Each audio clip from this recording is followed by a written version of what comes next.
So this is the third video in the series on hip pain and cycling, and I pass Tramore Valley Park on a regular basis, and I thought, you know what, this is ideal to show you today's video.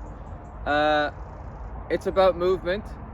It's about freedom of movement and not to feel like you have to hold yourself back. Okay, so we're going to do three things. Why are we doing it?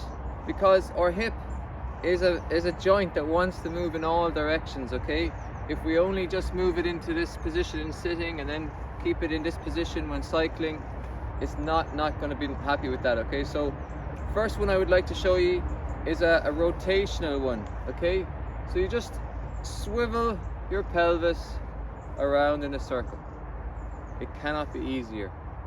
But what you're doing when you do that is you're giving that joint loads of healthy movement in all directions, and it's like it's just greasing the groove, as my colleague Robbie would say.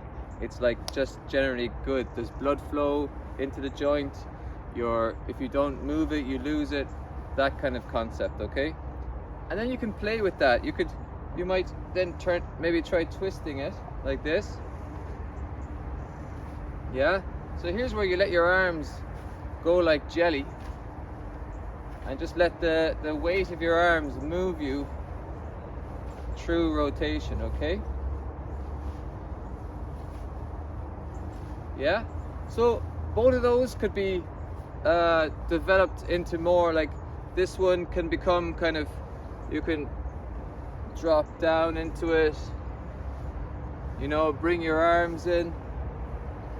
Yeah, really you can go anywhere with these kind of dances, and they're your dance, because you'll find an area that's a little bit stiff and you can kind of grease it, groove it, find that stiffness and kind of iron it out. Okay, the other one I wanted to bring out is maybe a bit more of a flexion extension movement, and it's really nice to do, and it takes a little bit of coordination, but we could break it down. We could say you go straight down and then bend up, straight down, collapse up, and then you can collapse down and come up straight. Yeah, and there's a sort of a fish-like fluidity to that movement, and once you master it, you will be at it every day. Well, most times you're gonna love it. It's like there's a real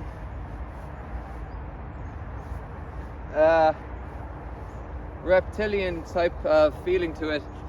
All good for your spine, your pelvis, your hips. Okay, and motion is lotion, you know. We don't need to be always strengthening our muscles, which is really good to do, but we need to move the joints.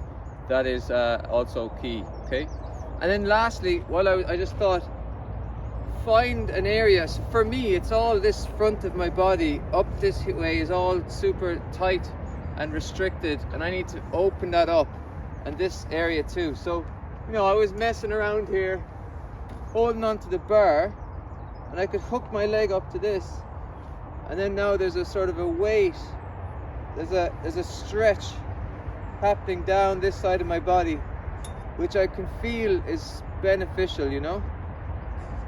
And that would be what I'm trying to do is get you thinking about parts of your body that you can find that are stiff and tight and that you should work on, rather than a physio or a therapist telling you that. Okay, so you know, if I go up here and go over here,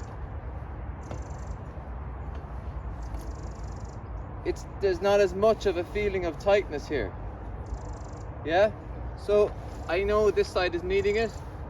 So the plan is to, you know, take the bull by the horns and, like, you know, really go after this, and that way you'll be able to cycle for much longer in the future. All right, that's part 3.